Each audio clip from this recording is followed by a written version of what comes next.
La Comisión de Disciplina Judicial le imputó cargos al fiscal Mario Burgos por su presunta responsabilidad en la filtración de interrogatorios hechos a Nicolás Petro.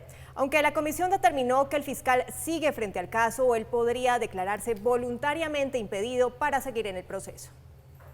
El fiscal Mario Andrés Burgos deberá enfrentar un nuevo pliego de cargos que le imputó la Comisión de Disciplina Judicial por comprometer el proceso judicial que cursa en contra de Nicolás Petro. De acuerdo con la jurisdicción que supervisa a funcionarios de la rama judicial, el primer cargo es por permitir, como director del proceso, que se filtraran videos realizados dentro de la investigación penal contra Nicolás Petro relacionados con los interrogatorios que rindió y su captura. El segundo cargo es por haber realizado presiones indebidas en el interrogatorio a Nicolás Petro para que declarara en contra de su familia. Y el tercero, por cuestionar la responsabilidad de personas ajenas al proceso.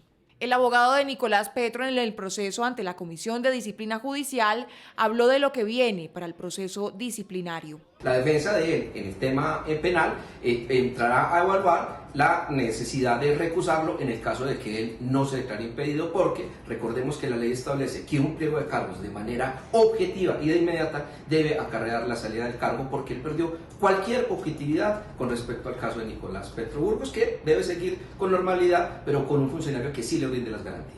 Expertos explican cómo debería surtirse el proceso de retiro del fiscal Burgos en caso de que voluntariamente así lo decida. Sobrevenida esta situación, el fiscal, el doctor Mario Andrés Burgos Patiño, debe presentar una manifestación de impedimento porque ha sobrevenido esta causal, mismo que debe ser aceptado por su superior jerárquico, o de lo contrario, la defensa puede igualmente recusarlo, situación que él debe valorar y ponderar, y en caso de no acceder, pues lo resolverá igualmente el superior. Por su parte, la defensa de Nicolás en el proceso judicial asegura que es muy probable que recusen para apartar a Burgos de todo el caso. La recusación ahora toma mucha fuerza, ¿no?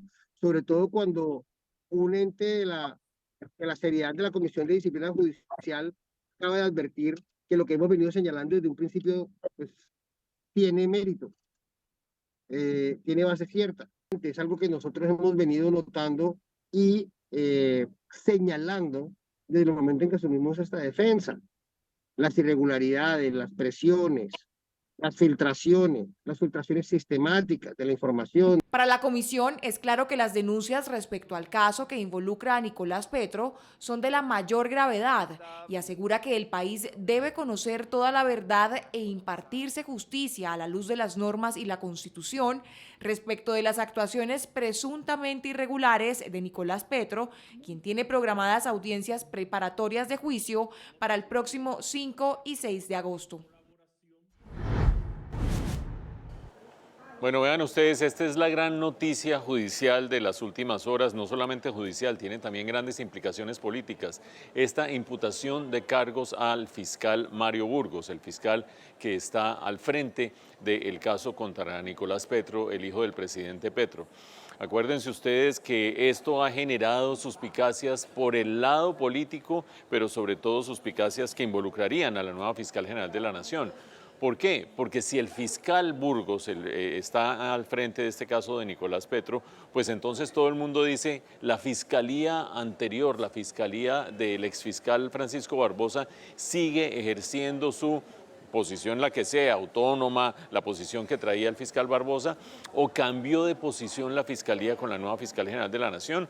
Quienes tienen esa segunda hipótesis dicen, vea, ahí está claramente la muestra, no es sino que entrara una nueva fiscal, inmediatamente empiezan a perseguir al fiscal Burgos. Pues bien, hay que ir paso por paso, porque ni lo uno ni lo otro. Esto no es competencia de la fiscal, de la nueva fiscal. Esto es competencia de una comisión de disciplina judicial. Esa comisión de disciplina judicial, por lo tanto, no tiene que ver con la fiscalía, es de la rama judicial.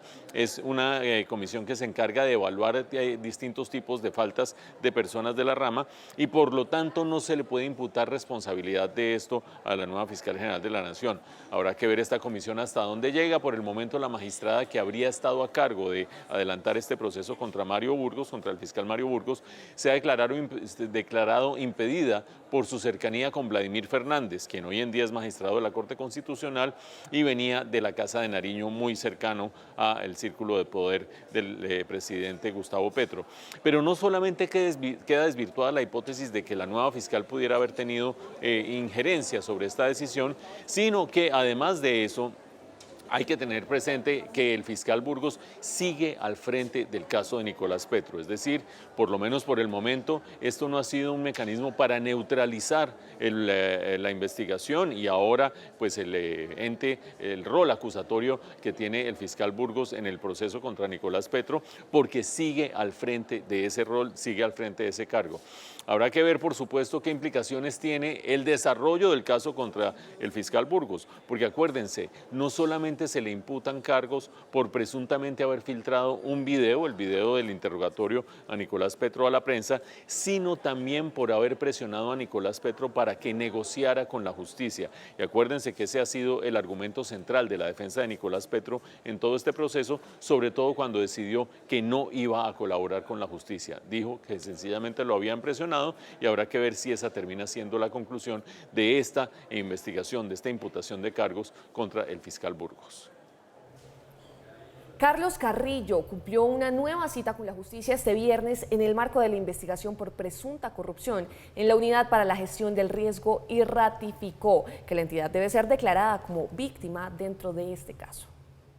Ante la Sala Especial de Instrucción de la Corte Suprema de Justicia, compareció por cerca de 4 horas el actual director de la Unidad para la Gestión del Riesgo, Carlos Carrillo, por la presunta utilización indebida de recursos de la entidad y el pago de millonarios sobornos a los presidentes del Congreso y la Cámara de Representantes. Al término de la diligencia, Carrillo aseguró que es muy probable que aún haya miembros involucrados en el escándalo que sigan trabajando en la entidad y que Olmedo López y Sneider Pinilla no actuaron solos. Desde la unidad nosotros insistimos en que se debe reconocer a la unidad como víctima antes de que se piense en estos principios de oportunidad. Es muy difícil creer que solamente 2 individuos, en este caso Olmedo López y Sneider Pinilla, pues son responsables de un escándalo de corrupción de esta magnitud. Si esto fue una organización criminal, pues tendrán que probar los organismos encargados quiénes hicieron parte de esta organización criminal. Y yo considero que es altamente probable que otros miembros de esa organización criminal incluso sigan trabajando dentro de la entidad. Por eso es tan importante que se nos reconozca como víctima. La semana entrante la Fiscalía seguirá realizando interrogatorios. Olmedo López, quien lleva 2 jornadas de más de 9 horas entregando detalles sobre el caso, volverá el martes 11 de junio a un nuevo interrogatorio ante el ente acusador. Por su parte, Sneider Pinilla deberá asistir a interrogatorio el próximo 12 y 13 de junio. De acuerdo a las negociaciones que han venido adelantando ambos exfuncionarios, tanto Olmedo como Sneider podrían pagar cárcel, dependiendo de los delitos que les sean imputados en las próximas semanas, pues el principio de oportunidad que los cobijaría sería parcial y no total.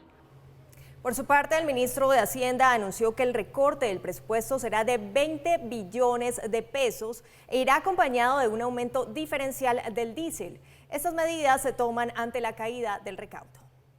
Luego de haber anunciado que vendrá un bloqueo parcial de apropiaciones que no tienen certificado de disponibilidad, el ministro dijo que el recorte del presupuesto será de 20 billones de pesos. La meta de recaudo no la vamos a obtener y por eso se está aplicando una reducción, un ajuste en el gasto por 20 billones, que esperamos sea suficiente porque el recaudo en IVA está mejorando, la actividad económica está mostrando resultados. El funcionario también explicó que esta medida vendrá acompañada de un ajuste en los precios del diésel, de manera diferenciada para los que consumen más de 20.000 galones. Se busca que el precio se acomode a los estándares internacionales.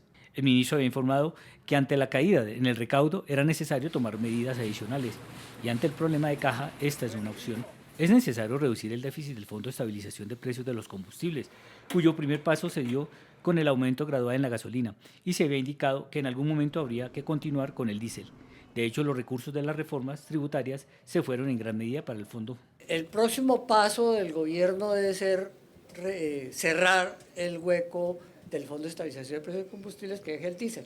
Primera medida va a salir en unos 15 días, es un decreto de grandes consumidores de diésel, son aquellos que consumen más de 20.000 galones. Los transportadores de carga manifestaron su desacuerdo con el aumento de la CPM. Nosotros, los transportadores de carga y también los transportadores de pasajeros, muy preocupados con esta medida, ya que es lo primero que pueden empezar a hacer y después empezar a hacer el alza del combustible en todo el país. Insisten en que la situación actual del transporte es muy difícil y esta decisión no ayuda a buscar una solución. Hay muy poca carga, hay mucha inseguridad en nuestro país, hay muchos bloqueos y cada día la economía de nosotros se ve más resentida.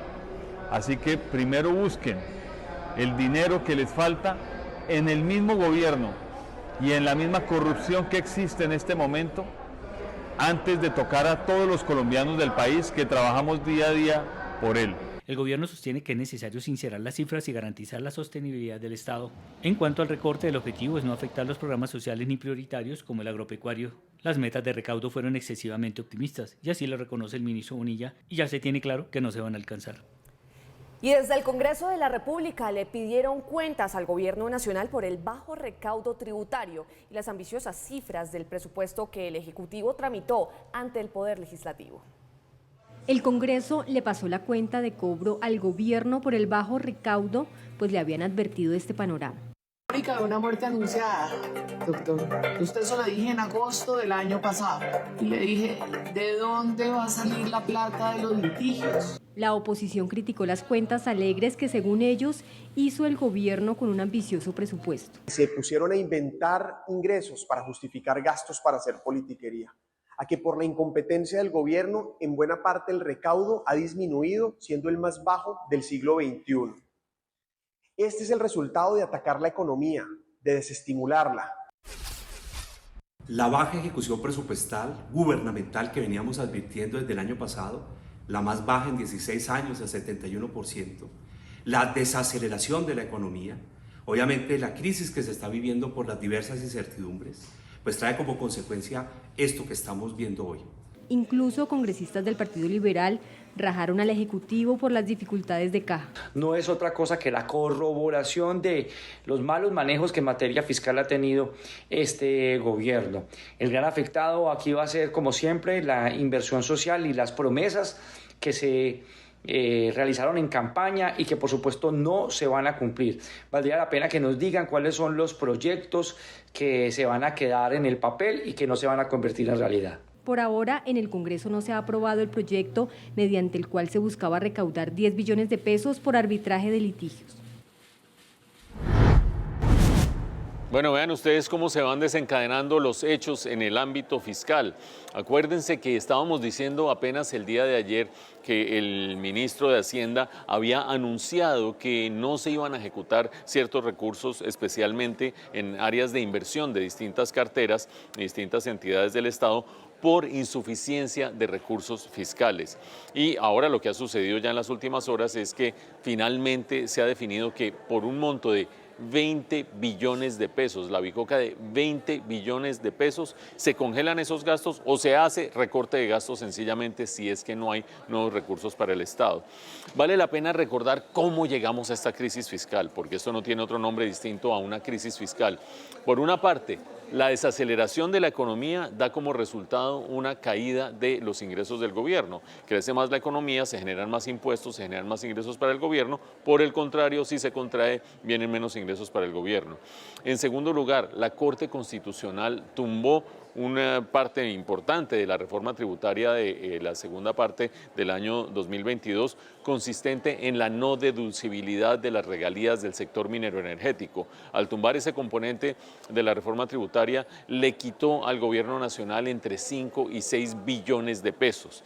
Y fuera de eso, es inevitable y hay que decirlo, los señalamientos del ministro de Hacienda han sugerido que la gestión fiscal en cabeza de la DIAN ha sido deficiente hasta el día de hoy. Es decir, que el saliente director de la DIAN, Luis Carlos Reyes, y hoy ministro de Comercio, ya por lo menos nominado, habría sido la cabeza del ente de recaudador de impuestos en un momento en que la gestión tuvo deficiencias. Esa es la hipótesis que se desprende desde el Ministerio de Hacienda.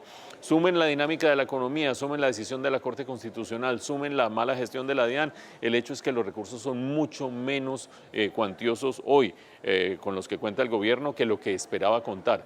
Y simultáneamente el gasto público está desbocado. Habrá gente que dice que eso es una exageración.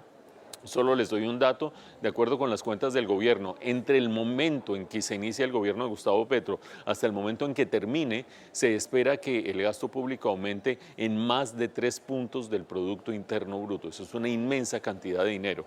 Menos ingresos, más gasto trae como resultado esta crisis y como resultado de esta crisis hay que tener presente, el gobierno se ha visto abocado a hacer este ajuste por 20 billones de pesos por el momento y súmenle además lo que acabamos de ver, un aumento del precio del diésel para grandes consumidores, para grandes usuarios de diésel. Ahí se empaqueta un poco la situación fiscal, el ministro de Hacienda reaccionó pronto, es lo que había que hacer este ajuste, ahora habrá que ver las implicaciones en distintos rubros de gasto y las implicaciones políticas de esta decisión. Leopoldo Múnera tomó posesión hoy como rector de la Universidad Nacional, esto en medio de un polémico proceso de elección que tuvo paralizada la institución por casi 2 meses. El acto protocolario lo encabezó el viceministro de Educación Superior, Alejandro Álvarez, quien preside el Consejo Superior Universitario. Y es que la firma de Múnera se dio 24 horas después de haber sido nombrado rector. Múnera acordó hoy que la rectoría presentará una propuesta para ajustar el calendario académico y este tendrá en cuenta las particularidades de las sedes, además de seguir impulsando una constituyente universitaria. El proceso constituyente no para, hay que impulsarlo, hay que darle el apoyo institucional para que podamos tener la reflexión colectiva sobre la universidad que queremos. Según Múnera, su designación como rector no estuvo ligada a ningún gobierno. Este es un proceso que no está ligado a ningún gobierno, que viene de atrás, es nuestro proceso. Es el proceso que estamos haciendo y que vamos a seguir haciendo. Sin embargo, los 3 consejeros que se abstuvieron de votar ayer en favor de Leopoldo Múnera expresaron que el acto violó la autonomía universitaria. Ayer se quebró la autonomía universitaria en la Universidad Nacional y esto le va a pasar a todas las universidades del sistema público estatal. No se respetó la presunción de legalidad, no se respetó una tutela y eso es una flagrante violación, eso es un delito no hacerlo. En su defensa, Múnera expresó: y es nuestra autonomía frente a las amenazas que existan a la autonomía, amenazas internas, porque también hay amenazas internas a la autonomía cuando hay captura de la autonomía, cuando alguien cree que es el único que ejerce la autonomía y solo la defiende cuando le conviene. Algunos sectores han cuestionado que el gobierno de Petro manipuló la rectoría de la universidad. Ante esto, la designada por el gobierno ante el Consejo Superior Universitario mencionó que la designación de Múnera habría devuelto los resultados de la votación estudiantil en primera instancia. Para evitar que se vulnere la autonomía universitaria, precisamente y respetando las normas internas que la universidad ha construido, hay que corregir las irregularidades y en esa visión es que se replanteó o se consideró, digamos, subsanar estas irregularidades y tomar la definición que se tomó ayer. Una autonomía vista desde la posibilidad de que recaiga en la comunidad y no en el órgano máximo de gobierno de la universidad, que es el Consejo Superior Universitario. Así tomamos y así apreciamos desde los trabajadores la designación del profesor Múnera como rector. Y ante el recurso judicial que aseguró Ismael Peña que iba a interponer, quienes votaron a favor de Múnera solo esperan que el Consejo de Estado haga las investigaciones pertinentes. Habrá que esperar y pues ya habrá que preguntarle al profesor José Ismael Peña pues sus consideraciones al respecto y habrá que esperar los procesos de investigación. Nosotros y nosotras hemos dicho, estaremos atentos como siempre a colaborar, a emitir las informaciones que sean solicitadas. El profesor Ismael Peña, si considera que se le está vulnerando un derecho, puede acudir a las autoridades y qué bueno que podamos tener la opinión de una autoridad judicial sobre el tema que seguramente si se falla en derecho, tendrán que darle la razón a la decisión que ha tomado el Consejo Superior Universitario.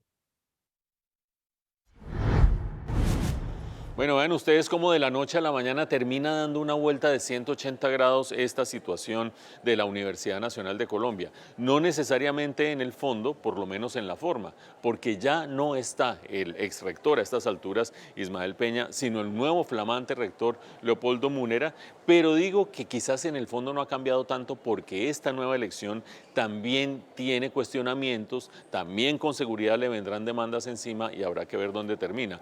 Acuérdense ustedes, Ismael Peña tenía encima dos problemas. El primero de ellos, el que su elección se dio con un método que no fue del todo transparente, que a la gente la dejó bastante perpleja porque no se escogió aquel rector que tuviera la mayor favorabilidad del Consejo Superior Universitario, sino aquel que tuviera el menor rechazo. Y ese es un método que, si bien estadísticamente existe, deja cuestionamientos desde el punto de vista de ese proceso de elección. Pero lo segundo, esa elección no correspondió a lo que dijo la consulta popular de la comunidad académica. Hay que dejar claro de una vez por todas que esa consulta no era vinculante, no era obligatoria, no era mandatoria y por lo tanto, pues allí no necesariamente hay una deficiencia.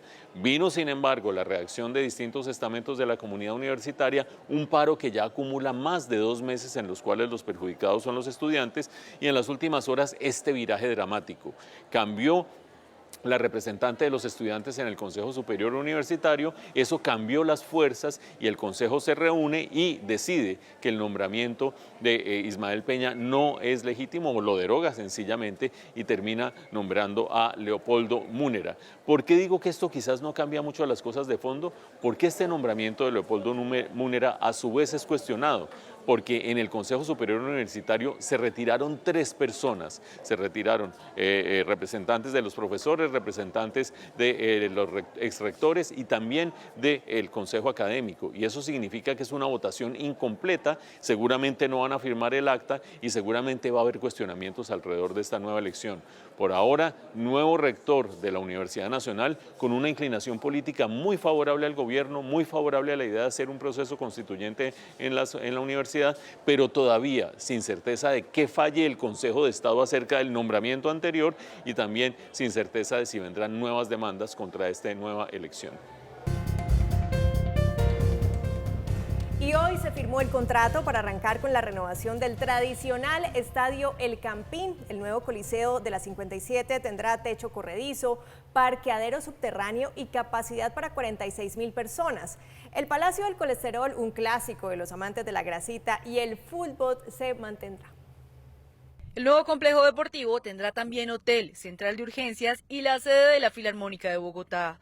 Y será el Grupo Esencia el encargado de reconstruir el estadio para tener una capacidad superior a los 46.000 espectadores y reconstruir todo el Campín. 5 veces Plaza de Bolívar en términos de espacio público para los ciudadanos vamos a tener aquí. De acuerdo con el mandatario, este proyecto viene desde el gobierno de Enrique Peñalosa. Nosotros recibimos esto de un proyecto que arrancó con Enrique Peñalosa, que continuó con Claudia López, que fue la administración que lo adjudicó, y nos corresponde iniciar ya el proceso para su construcción.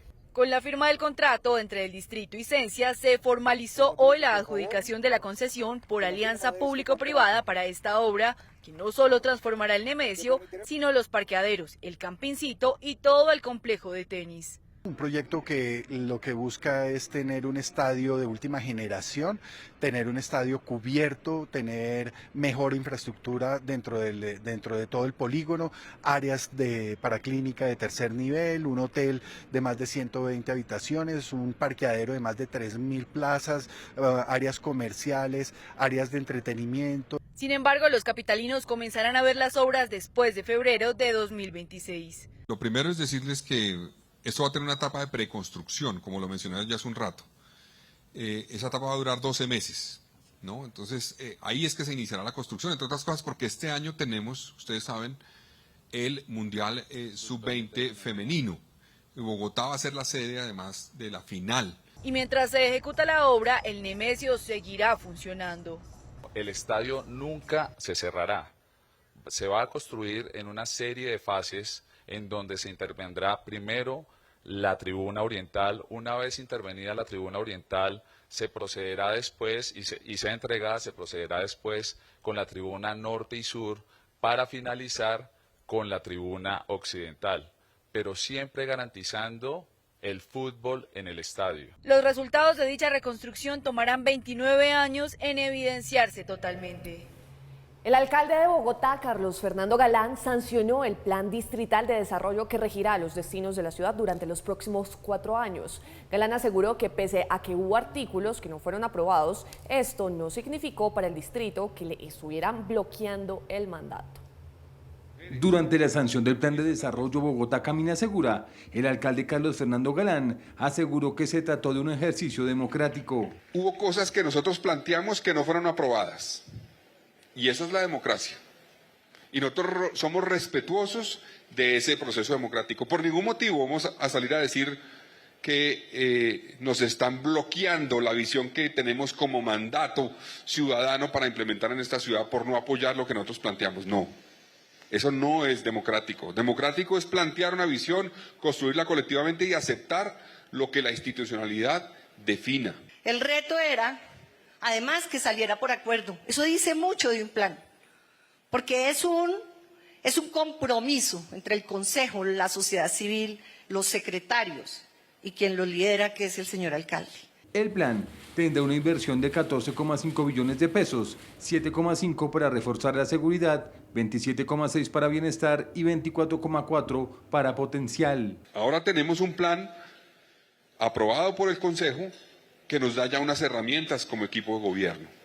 Unas herramientas y una responsabilidad para estar a la altura y cumplir. El documento comprende 84 metas estratégicas y beneficiará a 75.000 hogares con subsidios de vivienda. Llevamos varios años, alcalde, insistiendo en que Bogotá tiene que superar los pleitos políticos, que Bogotá tiene que encontrar la manera de hacer que las cosas pasen. El plan contempla la construcción del aló norte de la calle 80 a la 153 con el compromiso distrital de no dejar por fuera el proyecto de Universidad y Manzana del Cuidado para Suba. Al Consejo de Bogotá llegó un articulado de más o menos 180 artículos. Terminamos aprobando más o menos 324, 326 artículos, lo que a mí además me deja muy orgulloso, porque habla de la apertura de esta administración en lo que decía Miguel, y es una actitud que busca, por supuesto, primero, tender puentes, lazos comunicantes, vasos comunicantes. El alcalde aseguró que otra de las novedades es el regreso del Festival de Teatro a Bogotá este año.